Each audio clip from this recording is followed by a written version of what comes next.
Olá a todos e bem-vindos ao nosso canal. Hoje vamos mergulhar num tema complexo, delicado e extremamente necessário: o silêncio da Igreja perante a imoralidade sexual.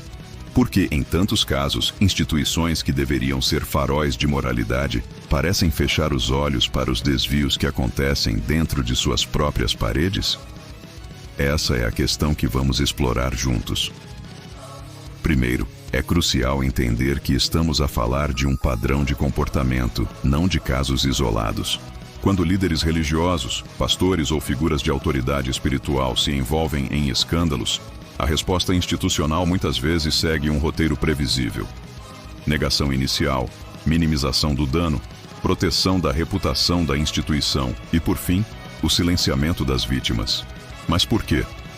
A resposta mais comum é a proteção da imagem. A Igreja, como instituição, é vista por muitos dos seus líderes como uma marca a ser protegida a todo custo. Um escândalo pode afastar fiéis, diminuir doações e manchar a reputação construída ao longo de décadas ou até séculos. Nesse cálculo frio, a dor de uma vítima torna-se um dano colateral, um preço a pagar para manter a fachada de santidade. É uma lógica empresarial aplicada a um corpo que deveria ser espiritual. Outro fator poderoso é a cultura do perdão mal interpretada. O conceito cristão de perdão é sublime, mas quando é distorcido, torna-se uma arma perigosa. Muitas vezes, a vítima é pressionada a perdoar o agressor rapidamente, sem que haja verdadeiro arrependimento, confissão pública ou consequências reais. Esse perdão forçado serve para encerrar o assunto, para varrer a sujidade para debaixo do tapete. Dizem à vítima que guardar rancor é pecado, invertendo o fardo e colocando sobre ela a responsabilidade de superar o trauma, enquanto o agressor muitas vezes continua na sua posição de poder, sem qualquer tipo de punição. Este abuso espiritual é, em muitos aspectos, tão devastador quanto o abuso original. Existe também um profundo problema teológico em jogo. Algumas correntes interpretam a graça de uma forma que praticamente anula a responsabilidade pessoal. A ideia de que, uma vez salvo, salvo para sempre, independentemente dos atos cometidos, pode criar um ambiente onde o pecado grave é relativizado. O líder que cai é visto apenas como um irmão que tropeçou, e a sua restauração ao ministério torna-se a prioridade, muitas vezes ignorando completamente o processo de cura e justiça para a vítima. A doutrina da graça, que deveria ser libertadora, transforma-se numa licença para o abuso de poder, onde o altar da carne, o desejo desenfreado e egoísta, é tolerado em nome de uma teologia distorcida. A estrutura hierárquica e patriarcal de muitas igrejas agrava ainda mais o problema. Em sistemas onde o poder está concentrado nas mãos de poucos homens, a responsabilização é quase inexistente. O líder de topo é frequentemente visto como o ungido do Senhor, alguém que não pode ser questionado.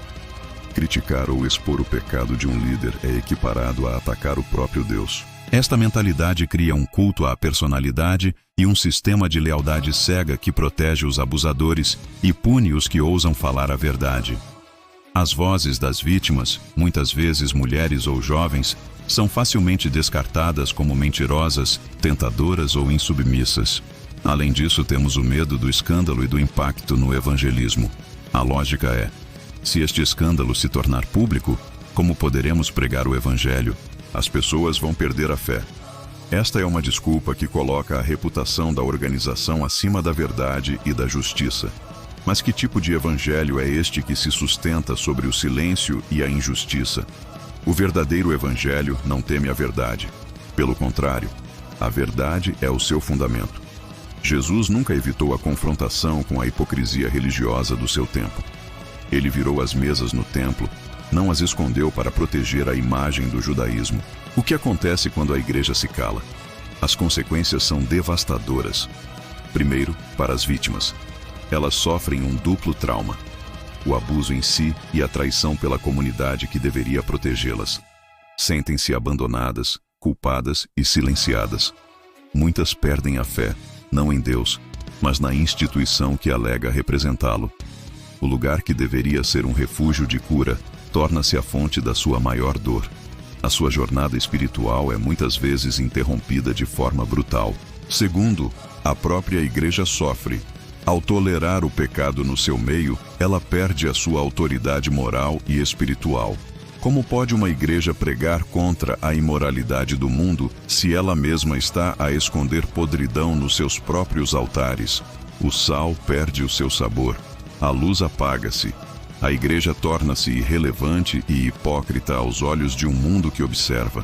A tentativa de proteger a reputação a longo prazo destrói-a completamente. Então, qual é o caminho a seguir? A mudança tem que ser radical e começar de dentro. Primeiro, a transparência total. Chega de reuniões secretas e acordos de confidencialidade para proteger agressores. Os pecados cometidos em público devem ser tratados publicamente. A confissão e o arrependimento devem ser genuínos e acompanhados de consequências reais, incluindo a remoção permanente de posições de liderança e, quando aplicável, o envolvimento das autoridades civis. A igreja não está acima da lei. Segundo, é preciso criar estruturas de responsabilização independentes. Comitês de ética compostos por membros leigos, incluindo mulheres e especialistas externos, que possam investigar alegações sem medo de represálias. O poder não pode continuar concentrado numa única pessoa ou num pequeno grupo fechado. Terceiro, precisamos de uma teologia do sofrimento e da justiça, não apenas da graça barata. A igreja deve tornar-se um lugar seguro para os que sofrem, um lugar onde as suas lágrimas são levadas a sério e onde a busca por justiça é vista como uma parte essencial da fé. As vítimas precisam de ser ouvidas, validadas e apoiadas incondicionalmente no seu processo de cura. E, finalmente, a cultura do silêncio precisa de ser substituída por uma cultura da verdade. Cada membro da igreja tem a responsabilidade de falar contra a injustiça, mesmo que isso signifique confrontar a liderança. O profeta Natã confrontou o rei David, o homem segundo o coração de Deus, pelo seu pecado de adultério e assassinato. Ele não se calou para proteger a reputação do reino. Ele falou a verdade em amor, e isso levou ao arrependimento. Este não é um ataque à igreja. Pelo contrário, é um apelo desesperado para que ela se torne aquilo que foi chamada a ser: a noiva de Cristo, santa e imaculada, um pilar e baluarte da verdade. O altar da carne só pode ser derrubado quando o silêncio da igreja for quebrado pela voz corajosa da verdade e da justiça. O custo de permanecer em silêncio é demasiado alto. As almas estão em jogo e a credibilidade do próprio Evangelho está em risco. Obrigado por assistirem e por refletirem comigo sobre este tema tão importante. Se este conteúdo fez sentido para si, por favor, partilhe-o. Vamos juntos quebrar este ciclo de silêncio. Deixe o seu comentário abaixo com a sua perspectiva e não se esqueça de subscrever o canal para mais discussões como esta. Até a próxima!